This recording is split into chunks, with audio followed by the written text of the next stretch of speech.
everyone. Shana Puthangot here. നമ്മുടെ research ആപ്റ്റിറ്റ്യൂഡിൻ്റെ third class ആണിത്, third പാർട്ടാണ്. അപ്പോൾ ഫസ്റ്റ് 2 പാർട്സ് കണ്ടിട്ടില്ലാത്തവർ അത് കണ്ടിട്ട് ഈ വീഡിയോ കാണുന്നതായിരിക്കും കുറച്ചും കൂടെ നന്നാവുക. Because it's a continuation of the previous 2 parts. Okay, so let's get into the class. നമ്മൾ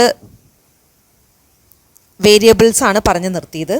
വേരിയബിൾസുകൾ ചേർത്തിട്ടാണ് നമ്മൾ ഹൈപ്പോത്തിസിസ് ഫോർമുലേറ്റ് ചെയ്യുന്നത്. അപ്പോൾ എന്താണ് ഹൈപ്പോത്തിസിസ്?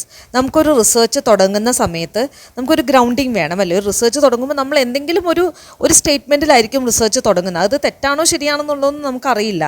നമ്മൾ ജസ്റ്റ് ഒരു സ്റ്റേറ്റ്മെൻറ്റിൽ റിസർച്ച് സ്റ്റാർട്ട് ചെയ്യും, എന്നിട്ട് നമ്മൾ ഡേറ്റ കളക്ട് ചെയ്യും. നമ്മൾ ഈ ഫോർമുലേറ്റ് ചെയ്തേക്കുന്ന ഹൈപ്പോത്തിസിസിനെ സപ്പോർട്ട് ചെയ്യുന്ന ഡേറ്റകൾ നമ്മൾ കളക്ട് ചെയ്യും. ഇതാണ് നമ്മൾ റിസർച്ചിൽ ചെയ്യുന്നത്. സോ ഹൈപ്പോത്തിസിസ് എന്താണ്, അതിൻ്റെ ഡെഫിനിഷൻ നോക്കാം. Hypothesis is A tentative statement. അപ്പോൾ നമ്മൾ ഈ വേരിയബിളുകൾ ഉപയോഗിച്ച് ഉണ്ടാക്കുന്ന ഹൈപ്പോത്തിസിസ് ഒരു ടെൻറ്റേറ്റീവ് സ്റ്റേറ്റ്മെൻ്റ് ആണ്. അത് പ്രൂവ് ചെയ്യപ്പെട്ടിട്ടില്ല, അതുകൊണ്ട് തന്നെ ടെൻറ്റേറ്റീവ് ആണ്. ചേഞ്ച് ആവാം, ചിലപ്പം തെറ്റായിരിക്കാം, ചിലപ്പോൾ ശരിയായിരിക്കാം, നമുക്കറിയില്ല. അതൊരു ടെൻറ്റേറ്റീവ് സ്റ്റേറ്റ്മെൻ്റ് ആണ്. അതുപോലെ തന്നെ it is A statement without any proof. ഒരു പ്രൂഫും ഇല്ലാത്ത സ്റ്റേറ്റ്മെൻ്റ് ആണ്. കാരണം നമ്മൾ ചുമ്മാ തുടങ്ങി വെക്കാൻ വേണ്ടിയിട്ടൊരു സ്റ്റേറ്റ്മെൻറ്റ് പറഞ്ഞേക്കുന്നതാണ് അല്ലേ. ഇനി നമ്മൾ ഡേറ്റ കളക്ട് ചെയ്തിട്ടാണ് വെദർ ഈ ഹൈപ്പോത്തിസിസ് ട്രൂ ആണോ ഫോൾസ് ആണോ എന്ന് തീരുമാനിക്കുന്നത്. We start a research with formulating a hypothesis. നേരത്തെ പറഞ്ഞ പോലെ ഒരു റിസർച്ച് നമ്മൾ സ്റ്റാർട്ട് ചെയ്യുന്നത് ഒരു ഹൈപ്പോത്തിസിസ് ഫോർമുലേറ്റ് ചെയ്തുകൊണ്ടായിരിക്കും. Which is accepted or rejected at the end of the research. നമ്മുടെ റിസർച്ചിൻ്റെ അവസാനത്തിൽ ഈതർ നമ്മൾ ഇതിനെ അക്സെപ്റ്റ് ചെയ്യും അല്ലെങ്കിൽ റിജക്റ്റ് ചെയ്യും. എപ്പോഴാണ് റിജക്റ്റ് ചെയ്യുന്നത്?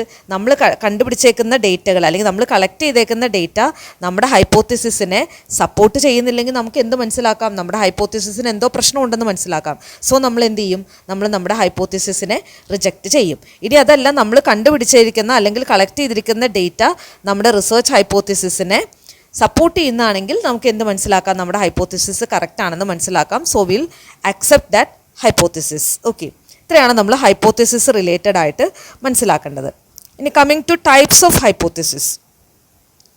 മെയിനായിട്ട് 2 തരം ഹൈപ്പോത്തിസിസ് ആണ് ഉള്ളത്. നൾ ഹൈപ്പോത്തിസിസ് ആണ് നമ്മൾ ആദ്യം പറയാൻ പോകുന്നത്. എന്താണ് ഈ നൾ ഹൈപ്പോത്തിസിസ്? നൾ എന്ന് പറയുമ്പോഴത്തേനും ഒന്നും ഇല്ല എന്നുള്ളതാണ് അല്ലേ. നോ എന്ന് വരുന്നതാണ്, നെഗറ്റീവാണ്. Simply means no difference. Null എന്ന് പറയുമ്പോൾ നോ എന്നുള്ള മീനിങ് ആണ്. അപ്പോൾ ഒരു ഡിഫറൻസും ഇല്ലാത്തത്, നെഗറ്റീവും ആയിരിക്കും.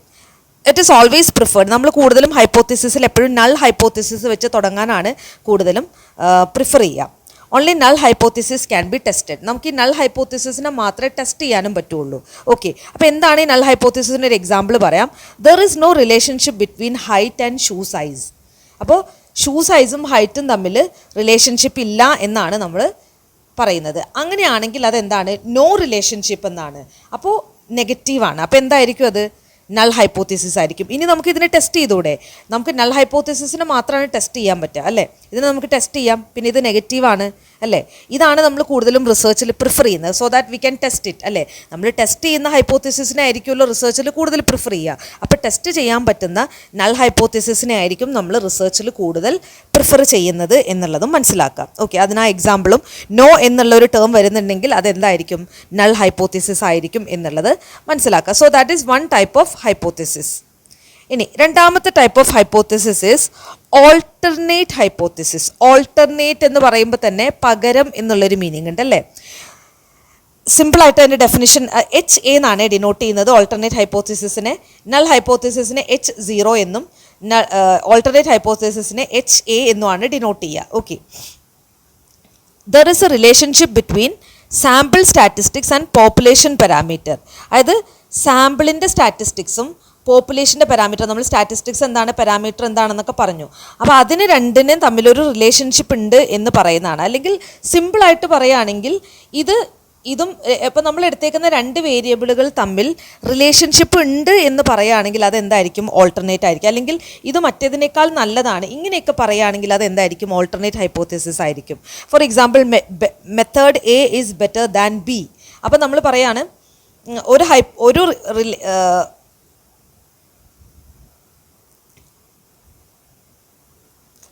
ഹൈപ്പോത്തിസിസിൽ ഇപ്പോൾ ഇവിടെ A എന്നും B എന്നും എടുത്തിരിക്കുന്നുണ്ട് അല്ലേ. 2 വേരിയബിൾ എടുത്തിട്ടുണ്ട്.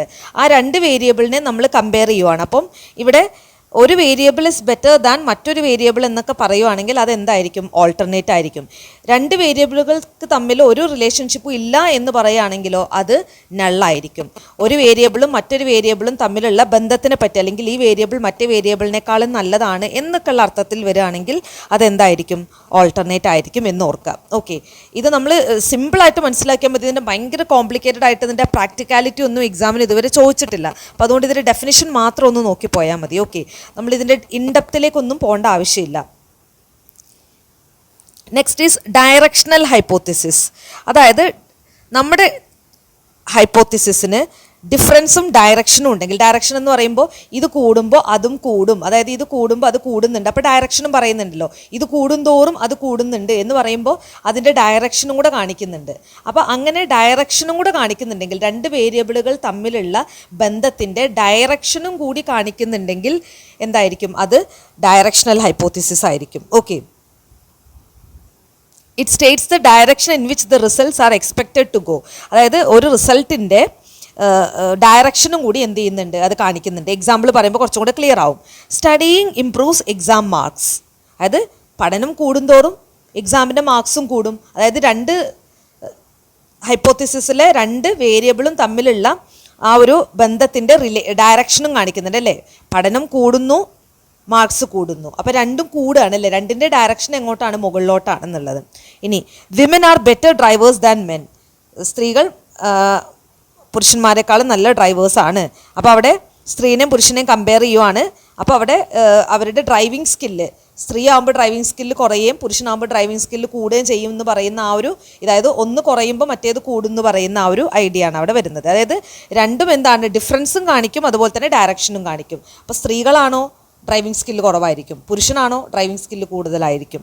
അപ്പോൾ അങ്ങനെ അതിൻ്റെ രണ്ട് വേരിയബിളിൻ്റെ റിലേഷനും ഡയറക്ഷനും അതുപോലെ തന്നെ ആ ഡിഫറൻസും കാണിക്കുന്നുണ്ട്. ഓക്കെ, ഇനി fourth is relational hypothesis. Statements that describe a relationship between two variables with respect to some case. ഇവിടെ നേരത്തെ നമ്മൾ ഡയറക്ഷനും പറഞ്ഞു അല്ലേ? രണ്ട് വേരിയബിൾ തമ്മിലുള്ള ഡിഫറൻസും ഡയറക്ഷനും ഉണ്ടെങ്കിൽ അതെന്തായിരിക്കും? ഡയറക്ഷണൽ ആയിരിക്കും.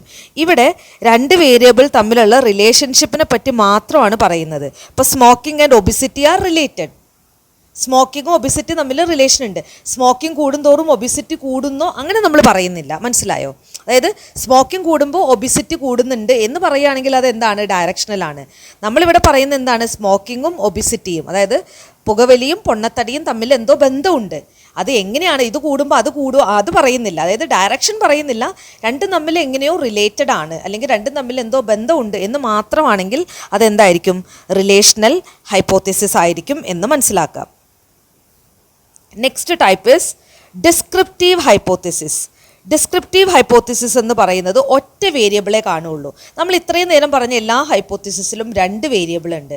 ഒറ്റ വേരിയബിൾ മാത്രമാണെങ്കിൽ, ഇപ്പോൾ നമ്മളൊരു സാധനത്തിന് ഡിസ്ക്രൈബ് ചെയ്യുമ്പോൾ ദിസ് ഇസ് എ ബുക്ക് എന്ന് പറയുമ്പോൾ അവിടെ ഒറ്റ വേരിയബിൾ അല്ലേ ഉള്ളൂ ബുക്ക് എന്ന് പറയുന്നത് അല്ലേ? അപ്പോൾ ബുക്ക് എന്ന് പറയുന്ന ഒറ്റ വേരിയബിൾ മാത്രമേ ഉള്ളൂ. അപ്പോൾ ഡിസ്ക്രൈബ് ചെയ്യുമ്പോൾ എപ്പോഴും എന്തായിരിക്കും? ഒറ്റ വേരിയബിളെ കാണുള്ളൂ. It is also called univariate hypothesis. അതിനെ നമ്മൾ യൂണിവേരിയേറ്റ് ഹൈപ്പോത്തിസിസ് എന്നും വിളിക്കും. എന്തുകൊണ്ടാണ് യൂണിവേരിയേറ്റ് ഹൈപ്പോത്തിസിസ് എന്ന് വിളിക്കുന്നത്? ഒറ്റ വേരിയബിൾ ഉള്ള ഹൈപ്പോത്തിസിസ് ആണ് യൂണി എന്ന് പറയുമ്പോൾ വൺ അല്ലേ? It states the existence, size, form or distribution of some variable. ഒരു വേരിയബിളിൻ്റെ സൈസോ ഫോമോ എക്സിസ്റ്റൻസോ ഡിസ്ട്രിബ്യൂഷനോ ഇതിനൊക്കെ ഡിസ്ക്രൈബ് ചെയ്യുന്ന തരത്തിലുള്ള വേരിയബിൾ ആയിരിക്കും, ഹൈപ്പോത്തിസിസ് ആയിരിക്കും ഡിസ്ക്രിപ്റ്റീവ് ഹൈപ്പോത്തിസിസ്. അതായത് ഒരു വേരിയബിളിനെ ഡിസ്ക്രൈബ് ചെയ്യുന്നത്. ഇപ്പോൾ ഡിസ്ക്രൈബ് ചെയ്യുക എന്ന് പറയുമ്പോൾ ചിലപ്പോൾ അതിൻ്റെ സൈസിനെ പറ്റിയായിരിക്കും ഡിസ്ക്രൈബ് ചെയ്യുന്നത്, അതിൻ്റെ ഫോം ആയിരിക്കും, അല്ലെങ്കിൽ അതിൻ്റെ ഡിസ്ട്രിബ്യൂഷൻ ആയിരിക്കും. എന്ത് തന്നെ ആയാലും ഒരു വേരിയബിളിനെ ഡിസ്ക്രൈബ് ചെയ്യുന്ന ഹൈപ്പോത്തിസിസിനെയാണ് ഡിസ്ക്രിപ്റ്റീവ് ഹൈപ്പോത്തിസിസ് എന്ന് പറയുക. It does not explain the causes. അതിൻ്റെ കാരണമൊന്നും പറയില്ല, കാരണം ഡിസ്ക്രൈബ് ചെയ്യുന്ന മാത്രമല്ലേ ഉള്ളൂ. ഇതൊരു പൂവാണ് എന്ന് പറയുമ്പോൾ ഇത് എന്തുകൊണ്ട് പൂവായി എന്നുള്ള എക്സ്പ്ലനേഷൻ നമുക്ക് തരുന്നില്ലല്ലോ. അപ്പോൾ ഡിസ്ക്രിപ്ഷൻ എന്ന് പറയുമ്പോൾ അവിടെ ഡിസ്ക്രിപ്ഷൻ മാത്രമേ കാണുള്ളൂ, കോസ് ഉണ്ടാവില്ല എന്നുള്ളത് മനസ്സിലാക്കാം. The rate of unemployment among art students are high. Arts സ്റ്റുഡൻസിൽ അൺഎംപ്ലോയ്മെൻറ്റ് റേറ്റ് വളരെ കൂടുതലാണ് എന്ന് നമ്മൾ ഡിസ്ക്രൈബ് ചെയ്യുവാണ് അല്ലേ. അപ്പോൾ അവിടെ എന്താണ് ആർട്സ് സ്റ്റുഡൻസിൻ്റെ അൺഎംപ്ലോയ്മെൻറ്റ് റേറ്റ് എന്നുള്ള ഒറ്റ വേരിയബിൾ മാത്രമേ ഉള്ളൂ. അത് കൂടുതലാണ് എന്ന് മാത്രമാണ് പറയുന്നത് അല്ലേ. അതിൻ്റെ കാരണമോ അല്ലെങ്കിൽ അത് എന്തെങ്കിലും തമ്മിൽ റിലേറ്റഡ് ആണെന്നോ എന്നൊന്നും പറയുന്നില്ല. അപ്പോൾ അതെന്തായിരിക്കും? ഡിസ്ക്രിപ്റ്റീവ് ഹൈപ്പോത്തിസിസ് അല്ലെങ്കിൽ യൂണിവേരിയേറ്റ് ഹൈപ്പോത്തിസിസ് ആയിരിക്കും എന്നുള്ളത് മനസ്സിലാക്കാം. Okay, next type of hypothesis is explanatory hypothesis. ഇതിൻ്റെ പേരിൽ തന്നെയുണ്ട്, എക്സ്പ്ലെയിൻ ചെയ്യുന്നതാണ് അല്ലേ. അതായത് existence or change in one variable causes or lead to the change in other variable. അതായത് ഒരു വേരിയബിളിലെ ചേഞ്ച് മറ്റൊരു വേരിയബിളിൻ്റെ ചേഞ്ചിലേക്ക് ലീഡ് ചെയ്യുന്നു അല്ലെങ്കിൽ അത് കാരണമാകുന്നു. ഇപ്പോൾ ഉദാഹരണം പറയുകയാണെങ്കിൽ plan needs nitrogen as nutrient for growth. അതായത് പ്ലാന്റ്സിന് നൈട്രജൻ വേണം ഗ്രോത്തിന്. അപ്പോൾ പ്ലാന്റ്സ് വളരാൻ എന്താവശ്യമാണെന്ന് എക്സ്പ്ലെയിൻ ചെയ്യുകയാണ് നമ്മൾ. ന്യൂട്രിയൻസ് ആവശ്യമാണ്. ഏത് തരത്തിലുള്ളത്? നൈട്രജൻ പോലുള്ള ന്യൂട്രിയൻസ് പ്ലാന്റ് വളരാൻ ആവശ്യമാണ് എന്ന് എക്സ്പ്ലെയിൻ ചെയ്യുന്ന തരത്തിലുള്ള ഹൈപ്പോത്തിസിസിനെയാണ് നമ്മൾ എക്സ്പ്ലനേറ്ററി ഹൈപ്പോത്തിസിസ് എന്ന് പറയാം. അപ്പോൾ ഇത്രയും ടൈപ്സ് ഓഫ് ഹൈപ്പോത്തിസിസ് ആണ് നമുക്ക് പഠിക്കാനുള്ളത്. അപ്പോൾ ഇത്രയും തരത്തിലുള്ള ഹൈപ്പോത്തിസിസ് നമുക്ക് എന്ത് ചെയ്യാം? ഒരു റിസർച്ച് തുടങ്ങുമ്പോൾ നമുക്ക് യൂസ് ചെയ്യാം. നമ്മുടെ ടോപ്പിക് അനുസരിച്ച് നമുക്ക് എന്ത് തരത്തിലുള്ള ഹൈപ്പോത്തിസിസ് ആണ് സെറ്റ് ചെയ്യേണ്ടത് എന്ന് തീരുമാനിച്ചിട്ട് നമ്മൾ ഇതിലേതെങ്കിലും ഒരു ടൈപ്പ് ഓഫ് ഹൈപ്പോത്തിസിസ് വെച്ചിട്ടായിരിക്കും തുടങ്ങുന്നത്. ഇനി ഇപ്പോൾ ലിറ്ററേച്ചറൊക്കെ ചെയ്യുന്ന ആളുകളാണെങ്കിൽ കൂടുതലും ഡിസ്ക്രിപ്റ്റീവ് ഹൈപ്പോത്തിസിസ് ആയിരിക്കും ചെയ്യുന്നത്. ഇപ്പോൾ സയൻസ് റിലേറ്റഡ് ഒക്കെ ആണെങ്കിൽ എക്സ്പ്ലനേറ്ററിയോ ഒക്കെ വരുന്ന രീതിയിലുള്ള ഹൈപ്പോത്തിസിസ് ചെയ്യാം. അപ്പോൾ നമുക്ക് ഇതിലേതെങ്കിലും ഒരു തരത്തിലുള്ള ഹൈപ്പോത്തിസിസ് വെച്ചിട്ട് നമ്മൾ എന്ത് ചെയ്യും? റിസർച്ച് സ്റ്റാർട്ട് ചെയ്യും എന്നുള്ളത് മനസ്സിലാക്കാം. ഇനി നമ്മൾ നേരത്തെ പറഞ്ഞു നമ്മുടെ ഹൈപ്പോത്തിസിസിൽ ചിലപ്പം തെറ്റ് വരാം. അതുകൊണ്ടാണല്ലോ നമ്മൾ അവസാനത്തിൽ ചിലപ്പോൾ ഹൈപ്പോത്തിസിസിനെ റിജക്റ്റ് ചെയ്യും, ചിലപ്പോൾ ആക്സെപ്റ്റ് ചെയ്യും എന്ന് നമ്മൾ പറഞ്ഞത്. ഓക്കെ, അപ്പോൾ എന്തൊക്കെയാണ് ഹൈപ്പോത്തിസിസിൻ്റെ എറേഴ്സ് എന്ന് നോക്കാം. ഏറ്റവും സിമ്പിളായിട്ടുള്ള, ഇത് പലർക്കും കൺഫ്യൂസിങ് ആയിട്ടുള്ളൊരു സംഭവമാണ്. ഇത് ഞാനൊരു സിമ്പിൾ മെത്തേഡിലൂടെ ഇത് കൺഫ്യൂഷൻ ആവാതെ ഇത് പെട്ടെന്ന് ഓർത്തിരിക്കാനുള്ള ഒരു ടെക്നീക്കാണ് പറഞ്ഞു തരാൻ പോകുന്നത്.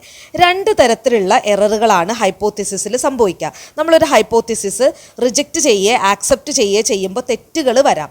അപ്പോൾ ആ തെറ്റ് വന്നു കഴിഞ്ഞാൽ അത് നമ്മുടെ റിസർച്ചിനെ എഫക്റ്റ് ചെയ്യും. അപ്പോൾ ആ തെറ്റ് 2 തരത്തിലാണുള്ളത്. ഏതൊക്കെയാണ് 2 തരം എറേഴ്സ് എന്ന് നോക്കാം. ടൈപ്പ് 1 എററിനെ ആൽഫ എറർ എന്നും ടൈപ്പ് 2 എററിനെ ബീറ്റ എറർ എന്നും വിളിക്കും. അപ്പോൾ എന്താണ് ഈ type 1 error? If we reject true null hypothesis. ഒന്ന് ആലോചിച്ച് നോക്കിയേ, നമ്മുടെ ഒരു നൾ ഹൈപ്പോത്തിസിസ് അത് ട്രൂ ആയിരുന്നു, പക്ഷെ നമ്മൾ എന്ത് ചെയ്തു? അറിയാതെ അതിനെ റിജക്റ്റ് ചെയ്തു. അപ്പോൾ നമ്മളൊരു തെറ്റല്ലേ ചെയ്യണത്?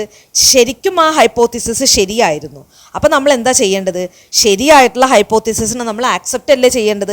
പകരം നമ്മൾ എന്താ ചെയ്തത്? അതിനെ റിജക്റ്റ് ചെയ്തു. അപ്പോൾ നമ്മളവിടെ എററാണല്ലോ കമ്മിറ്റ് ചെയ്തേക്കുന്നത്. അതാണ് ടൈപ്പ് 1 എറർ എന്ന് പറയുന്നത്. ഇനി ടൈപ്പ് 2 എറർ എന്ന് പറയുന്നത് ബീറ്റ എറർ. എന്താണ്?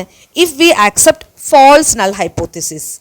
അതായത് ഫോൾസ് ആയിട്ടുള്ള ഒരു ഹൈപ്പോത്തിസിസ് ആണെങ്കിൽ നമ്മൾ എന്താ ചെയ്യേണ്ടത്? അതിനെ ഫോൾസ് അല്ലേ, റിജക്റ്റ് ചെയ്യണം. പകരം നമ്മൾ അറിയാതെ എന്ത് ചെയ്തു? അതിനെ ആക്സെപ്റ്റ് ചെയ്തു. അപ്പോഴും നമ്മൾ എന്താ ചെയ്തേക്കുന്നത്? ഒരു എററാണ് കമ്മിറ്റ് ചെയ്തേക്കുന്നത്. അതെന്താണ്? Type 2 error. ഇനി ഞാൻ ആ ടിപ്പ് പറഞ്ഞു തരാം, ഇത് ഓർത്തിരിക്കാൻ. അപ്പോൾ ചിലർക്ക് ടൈപ്പ് 1 എന്ന് പറഞ്ഞാൽ ട്രൂ ഹൈപ്പോത്തിസിസിന് റിജക്റ്റ് ചെയ്യുന്നതാണോ അതോ ഫോൾസ് ഹൈപ്പോത്തിസിസിന് ആക്സെപ്റ്റ് ചെയ്യുന്നതാണോ എന്നുള്ള കൺഫ്യൂഷൻ വരും. അപ്പോൾ അതിന് വേണ്ടിയിട്ട് ഒരു സിമ്പിൾ ടെക്നിക്ക് പറഞ്ഞുതരാം. ടൈപ്പ് 1 എറർ എന്ന് പറയുന്നത് കൊറോണയാണ്. അമ്മ പറയാണ്, ഒരു ഉദാഹരണമാണ്, അമ്മ പറയാണ് കൊറോണയാണ്, പുറത്ത് പോവരുത്. നമ്മൾ എന്ത് ചെയ്തു? അത് ട്രൂ ആയിട്ടുള്ളൊരു കാര്യമാണ് അല്ലേ, അതൊരു ട്രൂ നൾ ഹൈപ്പോത്തിസിസ് ആണ്. അമ്മ എന്താ പറഞ്ഞത്? കൊറോണയാണ്, പുറത്ത് പോവരുത്. അത് ട്രൂ ആയിട്ടുള്ളൊരു നൾ ഹൈപ്പോത്തിസിസ് ആണ്. നമ്മൾ എന്ത് ചെയ്തു? അതിനെ റിജക്റ്റ് ചെയ്തു. ഓക്കെ, ഇനി രണ്ടാമത്തത് എന്താണ്? ടൈപ്പ് 2 എറർ അല്ലേ. ടൈപ്പ് 2 എറർ എന്ന് പറയുമ്പോൾ എന്താണ്? നമ്മൾ അമ്മ പറഞ്ഞ ആ ട്രൂ ഹൈപ്പോത്തിസിസായ കൊറോണയാണ്, പുറത്ത് പോകരുതെന്ന് പറഞ്ഞതിനെ റിജക്റ്റ് ചെയ്ത് നമ്മൾ പുറത്ത് പോയി, നമുക്ക് കൊറോണ വന്നു, നമ്മൾ കൊറോണേനെ ആക്സെപ്റ്റ് ചെയ്തു. അത് ഫോൾസ് അല്ലേ, അത് തെറ്റല്ലേ അല്ലേ, അതൊരു നല്ല കാര്യമല്ലല്ലോ. നമ്മൾ കൊറോണേനെ ആക്സെപ്റ്റ് ചെയ്തു. അപ്പോൾ അതെന്താണ്? Type 2 error. അപ്പോൾ കൊറോണയാണ്, പുറത്ത് പോകരുത് എന്ന് പറയുന്ന ട്രൂ നൾ ഹൈപ്പോത്തിസിസിനെ നമ്മൾ റിജക്റ്റ് ചെയ്തു. അത് ടൈപ്പ് 1 എറർ. നമ്മൾ എന്ത് ചെയ്തു? പുറത്ത് പോയി, നമ്മൾ ഫോൾസ് നൾ ഹൈപ്പോത്തിസിസ് ആയ കൊറോണേനെ നമ്മൾ ആക്സെപ്റ്റ് ചെയ്തു അല്ലേ, കൊറോണ വൈറസിനെ നമ്മൾ ആക്സെപ്റ്റ് ചെയ്തു. അപ്പോൾ അതെന്തായിരിക്കും? ടൈപ്പ് 2 എറർ ആയിരിക്കും. ഇനി ഇത് മറന്നു പോകില്ലല്ലോ. ഇത് മറന്നു പോകാതിരിക്കാനുള്ള ഏറ്റവും സിമ്പിളായിട്ടുള്ളൊരു ടെക്നീക്കാണിത്. ഓക്കെ, അപ്പോൾ നമ്മൾ ട്രൂ നൾ ഹൈപ്പോത്തിസിസിനെ നമ്മൾ എന്താ ചെയ്യേണ്ടത്? ആക്സെപ്റ്റ് ചെയ്യണം. ഫോൾസ് നൾ ഹൈപ്പോത്തിസിസിനെയോ റിജക്റ്റ് ചെയ്യണം. അതല്ലാതെ ട്രൂവിന് നമ്മൾ റിജക്റ്റും ഫോൾസിന് നമ്മൾ ആക്സെപ്റ്റും ചെയ്ത് കഴിഞ്ഞാൽ ടൈപ്പ് 1 ടൈപ്പ് 2 എററുകൾ സംഭവിക്കും എന്നുള്ള കാര്യം ഓർത്തിരിക്കാം. Okay, if we reject null hypothesis it means we accept alternate hypothesis. ഇനി നമ്മൾ ട്രൂ ആയിട്ടുള്ള നമ്മൾ നൾ ഹൈപ്പോത്തസിസിനെ റിജക്റ്റ് ചെയ്യുക എന്ന് പറയുമ്പോൾ ഇമ്മീഡിയറ്റ് ആയിട്ട് നമ്മൾ മനസ്സിലാക്കേണ്ടത് എന്താണ്?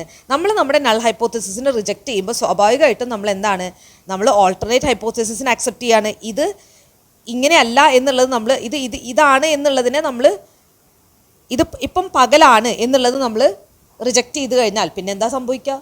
രാത്രിയാണെന്നുള്ളത് നമ്മൾ ആക്സെപ്റ്റ് ചെയ്യില്ലേ? അതുപോലെ നൾ ഹൈപ്പോത്തസിസിനെ നമ്മൾ റിജക്റ്റ് ചെയ്താൽ സ്വാഭാവികമായിട്ടും നമ്മൾ ഓൾട്ടർനേറ്റ് ഹൈപ്പോത്തസിസിനെ എന്ത് ചെയ്യും?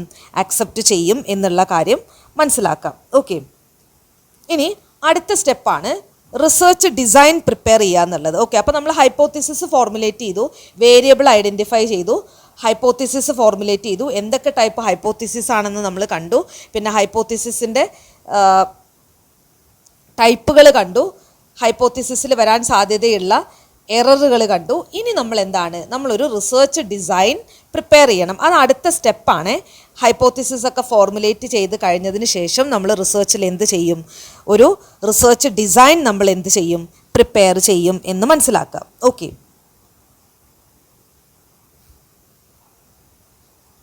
എന്താണ് റിസർച്ച് ഡിസൈൻ പ്രിപ്പയർ ചെയ്യുക എന്ന് പറയുമ്പോൾ മനസ്സിലാക്കേണ്ടത്? നമ്മൾ പ്ലാൻ ചെയ്യുകയാണ് അല്ലേ, നമ്മുടെ റിസർച്ച് എങ്ങനെ ക്യാരി ഔട്ട് ചെയ്യണമെന്ന് പ്ലാൻ ചെയ്യുകയാണ്. അപ്പോൾ നമ്മൾ ഇത്രയും നേരം എന്തൊക്കെയാണ് ചെയ്തത്? നമ്മളൊരു റിസർച്ച് പ്രോബ്ലം ഐഡൻറ്റിഫൈ ചെയ്തു, പിന്നെന്താണ്, നമ്മളൊരു വേരിയബിളുകൾ ഐഡൻറ്റിഫൈ ചെയ്തു, റിവ്യൂ ഓഫ് ലിറ്ററേച്ചർ നടത്തി അല്ലേ, നമുക്കതിന് വേണ്ട ബുക്കുകളൊക്കെ റെഫർ ചെയ്തു, പിന്നെ നമ്മൾ വേരിയബിളുകൾ ഐഡൻറ്റിഫൈ ചെയ്തു, റിസർച്ച് ഹൈപ്പോത്തസിസ് ഫോർമുലേറ്റ് ചെയ്തു. ഇനി നമ്മൾ എന്താ ചെയ്യേണ്ടത്? നമ്മുടെ റിസർച്ച് ഇനി എങ്ങനെ ക്യാരി ഔട്ട് ചെയ്യുമെന്ന് നമ്മൾ പ്ലാൻ ചെയ്യണ്ടേ? നമ്മൾ ഇത്രയും കാര്യങ്ങളൊക്കെ ചെയ്തു, ഇനി ഞാൻ എങ്ങനെയാണ് എൻ്റെ റിസർച്ച് ചെയ്യാൻ പോകുന്നതെന്ന് എനിക്ക് പ്ലാൻ ചെയ്യണം. ആ പ്ലാൻ ചെയ്യുന്ന പ്രോസസ്സിനെയാണ് പ്രിപ്പയറിംഗ് റിസർച്ച് ഡിസൈൻ എന്ന് പറയാം. ഓക്കെ, ഇനി നമ്മൾ ആ റിസർച്ച് ഡിസൈനിനെ ഡീറ്റെയിൽ ആയിട്ട് നോക്കാൻ പോവുകയാണ്. എന്തൊക്കെയാണ് റിസർച്ച് ഡിസൈനിൻ്റെ പാർട്സ്? ഫസ്റ്റ് എന്ന് പറയുന്നത് സാമ്പിളിംഗ് ഡിസൈൻ. സാമ്പിളിംഗ് ഡിസൈൻ എന്ന് പറയുമ്പോൾ എന്താ ഉദ്ദേശിക്കുന്നത്? Technique or procedure the researcher would adopt in selecting items for the sample. അതായത് ആദ്യം റിസർച്ച് ഡിസൈൻ എന്ന് പറയുമ്പോൾ ആദ്യം സാമ്പിളിംഗ് ഡിസൈൻ പ്രിപ്പയർ ചെയ്യണം. എന്താണ് സാമ്പിളിംഗ് ഡിസൈൻ? ഏതൊക്കെ രീതിയിലാണ് സാമ്പിളിനെ സെലക്ട് ചെയ്യേണ്ടത് എന്ന് റിസർച്ചർ എന്ത് ചെയ്യും? തീരുമാനിക്കും. അല്ലെങ്കിൽ അത് ഇപ്പം ഞാൻ ഏത് രീതിയിൽ സാമ്പിൾ എടുക്കണം, എൻ്റെ കയ്യിൽ പോപ്പുലേഷൻ ഉണ്ടല്ലേ, ആ പോപ്പുലേഷനിൽ നിന്ന് ഞാൻ എങ്ങനെ സാമ്പിൾ എടുക്കണം എന്നുള്ളത് ഞാൻ എന്ത് ചെയ്യും? ഈ ഒരു സിറ്റുവേഷനിൽ ഈ ഒരു സ്റ്റെപ്പിലാണ് ഞാനത് തീരുമാനിക്കുന്നത്. എങ്ങനെ സാമ്പിൾ എടുക്കണം? വെറുതെ റാൻഡമായിട്ട് പോയിട്ട് ഏതെങ്കിലും ഒരു 10 ആൾക്കാരുടെ ഡേറ്റ എടുത്താൽ മതിയോ, അതോ ഞാൻ എന്തെങ്കിലും ഒരു ക്രൈറ്റീരിയ ഫോളോ ചെയ്യണോ എന്നൊക്കെ നമ്മൾ തീരുമാനിക്കുന്നതാണ്. രണ്ടാമത്തെ എന്താണ്? Observational design. exploring associations and trends between variables without direct intervention on the exposure of interest. അതായത് നമ്മൾ വേരിയബിൾസ് തമ്മിലുള്ള ആ ഒരു അസോസിയേഷനെ, ട്രെൻഡിനെയൊക്കെ നമ്മൾ എക്സ്പ്ലോർ ചെയ്യുകയാണ്. അതായത് 2 വേരിയബിൾ നമ്മൾ എടുത്തിട്ടുണ്ടല്ലോ, ആ വേരിയബിൾ തമ്മിലുള്ള ബന്ധത്തിനെയൊക്കെ നമ്മൾ എന്ത് ചെയ്യുകയാണ്? എക്സ്പ്ലോർ ചെയ്യുകയാണ്, അല്ലെങ്കിൽ നമ്മൾ അതിനെ പഠിക്കുകയാണ്. വിത്തൗട്ട് ഡയറക്റ്റ് ഇൻ്റർവെൻഷൻ, നമ്മൾ നേരിട്ട് അതിൽ കയറി ഇടപെട്ടിട്ടല്ല പഠിക്കുന്നത്, നമ്മൾ ദൂരെ നോക്കി നിന്നിട്ട് ആ 2 വേരിയബിൾ തമ്മിലുള്ള ആ ഒരു ബന്ധത്തിനെയൊക്കെ പറ്റിയിട്ട് നമ്മൾ കൂടുതലായിട്ട് മനസ്സിലാക്കുകയാണ്. Okay, such designs are necessary when direct manipulation of exposure is either impossible or unethical. അതായത് ഇത് എന്തിനാണ് നമ്മൾ ഒബ്സർവേഷണൽ ഡിസൈൻ ചെയ്യുന്നത്? ചില സമയത്ത് നമുക്ക് ഡയറക്റ്റ് ആയിട്ട് ഈ വേരിയബിളിൻ്റെ അടുത്ത് പോയിട്ട് ചെയ്യാൻ പറ്റില്ല. അതായത് ഇപ്പം നമ്മൾ അറിയിക്കാതെ ചെയ്യേണ്ട ചില റിസർച്ചൊക്കെ ഉണ്ടാവും. അതായത് അവരറിയാതെ അവരുടെ നീക്കങ്ങൾ നമ്മൾ പഠിക്കേണ്ട ചില റിസർച്ചൊക്കെ ഉണ്ടാവും. അപ്പോൾ ചിലപ്പോൾ നമ്മൾ ഏതെങ്കിലും ഒരു മെഡിക്കൽ കണ്ടീഷനെ കുറിച്ചൊക്കെ നമ്മൾ പഠിക്കുകയാണ്. അപ്പോൾ കുറച്ച് പേഷ്യൻസിനെ നമ്മൾ പഠനത്തിന് വിധേയരാക്കുവാണ്. പക്ഷെ അവരറിയാൻ പാടില്ല നമ്മൾ അവരെ പഠനത്തിന് വിധേയരാക്കുന്നുണ്ട് എന്നുള്ളത്. ആ ഒരു സിറ്റുവേഷനിൽ നമുക്ക് എന്ത് ചെയ്യാം? ഈ ഒബ്സർവേഷണൽ ഡിസൈൻ നോക്കാം. നമ്മുടെ വേരിയബിളുകളെ നമുക്ക് എന്ത് ചെയ്യാം? ദൂരെ നിന്ന് ഒബ്സർവ് ചെയ്യാം. ഓക്കെ, അടുത്തത് എന്താണ്? Statistical design. അപ്പോൾ നമ്മളതൊക്കെ തീരുമാനിക്കണം, നമ്മൾ ഏത് തരത്തിലുള്ള ഡിസൈൻ ചെയ്യണം, നമ്മൾ ഒബ്സർവേഷണൽ ഡിസൈൻ ചെയ്യണോ എന്നൊക്കെ ഉള്ളത് തീരുമാനിക്കണം. അപ്പോൾ ആദ്യം നമ്മൾ എങ്ങനെ സാമ്പിൾ എടുക്കണം എന്നുള്ളത് ആദ്യം തീരുമാനിക്കും. അതാണ് സാമ്പിളിംഗ് ഡിസൈൻ എന്ന് പറയുന്നത്. രണ്ടാമത്തെ എന്താണ് ഒബ്സർവേഷണൽ ഡിസൈൻ. നമ്മൾ ഏത് രീതിയിലാണ് അവർ ഒബ്സർവ് ചെയ്യേണ്ടത്, നേരിട്ട് ഇൻ്റർവ്യൂ ചെയ്യണോ അതോ ദൂരെ മാറി നിന്ന് ഒബ്സർവ് ചെയ്താൽ മതിയോ വേരിയബിളുകളെ, ഇങ്ങനെയുള്ളതൊക്കെ തീരുമാനിക്കുന്നതാണ് observational design. Next statistical design ആണ്. നമ്മൾ എങ്ങനെയാണ് ഈ സ്റ്റഡി ഇംപ്ലിമെൻറ്റ് ചെയ്യേണ്ടത്. Planning and implementing a study in a way that allows for meaningful statistical analysis and valid conclusion. നമ്മൾ ഡേറ്റേനെ എങ്ങനെയാണ് ഇംപ്ലിമെൻറ്റ് ചെയ്യേണ്ടത്, അല്ലെങ്കിൽ എങ്ങനെയാണ് ഈ പഠനം ഇംപ്ലിമെൻറ്റ് ചെയ്യേണ്ടത്. അപ്പോൾ ഡേറ്റ ഇങ്ങനെ രീതിയിൽ കളക്ട് ചെയ്യാം, ഇന്ന രീതിയിൽ ഒബ്സർവ് ചെയ്യാം, ഇനി എങ്ങനെ ഈ പഠനം ഞാൻ ഇംപ്ലിമെൻറ്റ് ചെയ്യും എന്നുള്ളത് തീരുമാനിക്കുന്ന ആ ഒരു ഡിസൈനെയാണ് സ്റ്റാറ്റിസ്റ്റിക്കൽ ഡിസൈൻ എന്ന് പറയുക. അതായത് ഞാൻ എങ്ങനെയാണ് ഈ പഠനം നടത്താൻ പോകുന്നത്. ഓക്കെ.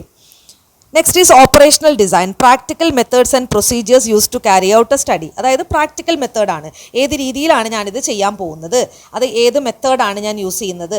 സ്റ്റാറ്റിസ്റ്റിക്കൽ എന്ന് പറയുമ്പോൾ ഏതൊക്കെ സ്റ്റാറ്റിസ്റ്റിക്സ് യൂസ് ചെയ്യുന്നതെന്നുള്ളതാണ്, ഏതൊക്കെ തരം ടെസ്റ്റുകളാണ് ഉപയോഗിക്കുക, അത് നമ്മൾ സ്റ്റാറ്റിസ്റ്റിക്കൽ ഡിസൈനൊക്കെ വരുമ്പോൾ ഡീറ്റെയിൽ ആയിട്ട് പറയൂ കേട്ടോ. അപ്പം സ്റ്റാറ്റിസ്റ്റിക്സ് എന്ന് പറയുമ്പോൾ നമുക്ക് കിട്ടിയിരിക്കുന്ന ഡേറ്റേനെ നമ്മൾ പഠനം നടത്തുന്നതാണ്, നമുക്ക് കിട്ടിയിരിക്കുന്ന ഡേറ്റേനെ ചെക്ക് ചെയ്യുന്നതാണ്. നമ്മളിപ്പോൾ ഡേറ്റ കളക്ട് ചെയ്തു, നമ്മുടെ വേരിയബിളുകളിൽ നിന്ന് നമ്മൾ ഡേറ്റ കളക്ട് ചെയ്തു, സാമ്പിളിംഗ് ടെക്നീക്ക് ഉപയോഗിച്ച് നമ്മൾ ഒബ്സർവ് ചെയ്യുന്ന ആളുകളിൽ നിന്ന് ഡേറ്റ കളക്ട് ചെയ്തു. ആ ഡേറ്റേനെ പഠനത്തിന് വിധേയമാക്കുന്നതാണ് എന്ത്, സ്റ്റാറ്റിസ്റ്റിക്കൽ ഡിസൈൻ എന്ന് പറയുന്നത്. ഇനി ഇത് എങ്ങനെയാണ് ഓപ്പറേറ്റ് ചെയ്യുന്നത്, ഇത് എങ്ങനെയാണ് ഫങ്ഷൻ ചെയ്യുന്നത്, ഇതിനെ പ്രാക്ടിക്കലി നമുക്ക് എങ്ങനെ പഠനം നടത്താം എന്നുള്ളതാണ് ഓപ്പറേഷണൽ ഡിസൈൻ. ഓക്കെ. ഇനി അടുത്ത സ്റ്റെപ്പാണ് എന്ത്, ക്യാരി ഔട്ട് സാമ്പിളിംഗ്. ഇപ്പോൾ സാമ്പിൾ ഡിസൈൻ പ്രിപ്പയർ ചെയ്ത് കഴിഞ്ഞാൽ, അല്ലെങ്കിൽ റിസർച്ച് ഡിസൈൻ പ്രിപ്പയർ ചെയ്ത് കഴിഞ്ഞാൽ നമ്മൾ പിന്നെ ചെയ്യേണ്ട കാര്യം എന്താണ്, നമ്മൾ എങ്ങനെയാണ് റിസർച്ച് ചെയ്യുന്നത് എന്നുള്ള കാര്യത്തിലൊരു തീരുമാനം ഉണ്ടാക്കി. ഞാൻ ഇന്ന സാമ്പിൾ ടെക്നീക്കുകൾ ഉപയോഗിക്കും, അല്ലെങ്കിൽ ഇന്ന മെത്തേഡുകളൊക്കെ ഞാൻ യൂസ് ചെയ്യും എന്നുള്ളതൊക്കെ ഞാൻ തീരുമാനിച്ചു. ഓക്കെ. അപ്പോൾ എനിക്ക് ടോപ്പിക്ക് കിട്ടി, ഞാൻ പുസ്തകങ്ങൾ വായിച്ചു, അതുമായി ബന്ധപ്പെട്ട പുസ്തകങ്ങൾ വായിച്ചു, ഹൈപ്പോത്തിസിസ് ഫോർമുലേറ്റ് ചെയ്തു, ഒരു റിസർച്ച് ഡിസൈൻ പ്രിപ്പയർ ചെയ്തു. ഇനി ഞാൻ എന്താ ചെയ്യണത്, എനിക്ക് ഡേറ്റ കളക്ട് ചെയ്യണ്ടേ. ഡേറ്റ കളക്ട് ചെയ്യണമെങ്കിൽ ഞാൻ എന്ത് ചെയ്യണം, എൻ്റെ പോപ്പുലേഷനിൽ നിന്ന് സാമ്പിളുകൾ എടുക്കണം. അപ്പോൾ ഏത് രീതിയിലാണ് ഞാൻ സാമ്പിളുകളെ ക്യാരി ഔട്ട് ചെയ്യണത് എന്നുള്ളതാണ് next step, carry out sampling.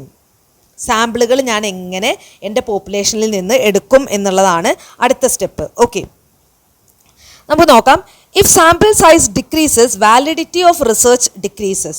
അതായത് നമ്മുടെ സാമ്പിൾ സൈസ് കുറയും തോറും നമ്മുടെ റിസർച്ചിൻ്റെ വാലിഡിറ്റി കുറയും എന്നാണ് പറയുക. അതെന്താണ്, നമ്മളിപ്പോൾ 2 പേരിൽ പഠനം നടത്തുന്നതാണോ 2000 പേരിൽ പഠനം നടത്തുന്നതാണോ കുറച്ചും കൂടെ നല്ല റിസൾട്ട് എന്ന് പറയുന്നത്. അതായത് 2 പേരിൽ പഠനം നടത്തിക്കഴിഞ്ഞാൽ നമുക്ക് ഇപ്പോൾ നമ്മൾ പറയില്ലേ, എത്ര പേര് അത് ചെയ്തു നോക്കി, 2 പേര്, അപ്പോൾ 2 പേര് ചെയ്തിട്ടുള്ളൂ, അപ്പോൾ ചിലപ്പോൾ അവരുടെ എന്തെങ്കിലും പ്രശ്നമായിരിക്കും. അല്ലെങ്കിൽ നമ്മൾ ഒരു പൈസയൊക്കെ എണ്ണി കഴിയുമ്പം നമ്മൾ വേറൊരാളുടെ അടുത്തും കൂടെ ഒന്ന് ക്രോസ് ചെക്ക് ചെയ്യാൻ പറയും, ഒന്ന് നോക്കി 2000 രൂപ തന്നെയല്ലേ, ഒന്ന് കൗണ്ട് ചെയ്ത് നോക്കിയാൽ നമ്മൾ ചോദിക്കില്ലേ. അതെന്തിനാണ്, അതൊന്നും കൂടെ നമുക്ക് റിലയബിലിറ്റി കൂട്ടാൻ വേണ്ടിയിട്ടാണ്. അപ്പോൾ എത്ര സാമ്പിൾ സൈസ് കൂടുന്നോ അത്രയും നമ്മുടെ റിസർച്ചിൻ്റെ ഒതൻറ്റിസിറ്റി കൂടും എന്നാണ് പറയുക. അപ്പോൾ ഒരാളിൽ ഞാനൊരു പഠനം നടത്തിയിട്ട് എനിക്ക് പറയാൻ പറ്റുമോ അതുകൊണ്ട് ഇതാണ് സംഭവം എന്ന് പറയാൻ പറ്റുമോ. ഇപ്പോൾ പുകവലിക്കുന്ന ഒരാളിൽ ഞാൻ ഒരു പഠനം നടത്തി, അതിൽക്ക് ക്യാൻസർ ഉണ്ട്, അപ്പോൾ ഞാൻ പറയുകയാണ് പുകവലിക്കുന്ന എല്ലാവർക്കും ക്യാൻസർ വരും. അപ്പോൾ നിങ്ങൾ എൻ്റെ അടുത്ത് ചോദിക്കുകയാണ് എത്ര പേരിലാണ് പഠനം നടത്തിയത്, ഒരാളിൽ. അപ്പോൾ നിങ്ങൾ പറയും ഒരാളുടെ പഠനം നടത്തിയിട്ടാണ് അത് പറയുന്നത്, അതെങ്ങനെ അങ്ങനെ പറയാൻ പറ്റുക, ചിലപ്പോൾ ആ ആൾക്ക് വേറെ എന്തെങ്കിലും കാരണം ഉണ്ടായിരുന്നെങ്കിലോ, അപ്പോൾ അതെങ്ങനെ പറയാൻ പറ്റും. അപ്പോൾ നമ്മുടെ സാമ്പിൾ സൈസ് കുറയുമ്പോൾ നമ്മുടെ റിസർച്ചിൻ്റെ ഒതൻറ്റിസിറ്റി അല്ലെങ്കിൽ റിസർച്ചിൻ്റെ ആ ഒരു വാലിഡിറ്റി കുറയും എന്നാണ് നമ്മൾ മനസ്സിലാക്കുക. ഇനി അടുത്തത് റാൻഡംനെസ് ഇൻക്രീസ് ചെയ്യുമ്പോൾ വാലിഡിറ്റി ഓഫ് സാമ്പിളിംഗ് ഡിക്രീസസ്. അതായത് റാൻഡംനെസ് ഇൻക്രീസ് ചെയ്യുക. റാൻഡംനെസ് എന്ന് വെച്ചാൽ എന്താണ്, ഞാൻ എടുക്കുന്ന സാമ്പിളുകൾ റാൻഡം ആണെന്ന് വിചാരിക്കാം. അതായത് ഇപ്പോൾ ഞാൻ കേരളത്തിലെ ഒരു ജില്ലയിൽ നിന്ന് മാത്രം കോൺസെൻട്രേറ്റ് ചെയ്തെടുക്കാതെ കേരളത്തിലെ പല ജില്ലകളിലെ പല സ്ഥലത്തു നിന്നുള്ള സാമ്പിളുകൾ ഞാൻ റാൻഡമായിട്ട് സെലക്ട് ചെയ്യുകയാണ്. അങ്ങനെയാണെങ്കിൽ എൻ്റെ സാമ്പിളിംഗ് എന്തായിരിക്കും, എൻ്റെ സാമ്പിളിങ്ങിൻ്റെ വാലിഡിറ്റി കുറയും എന്നാണ് പറയുക. ഓക്കെ. അത് സാമ്പിളിങ്ങിൻ്റെ വാലിഡിറ്റി കുറയും എന്ന് പറയാൻ കാരണം എന്താണ്, എൻ്റെ സാമ്പിളിൻ്റെ വാലിഡിറ്റി കുറയും.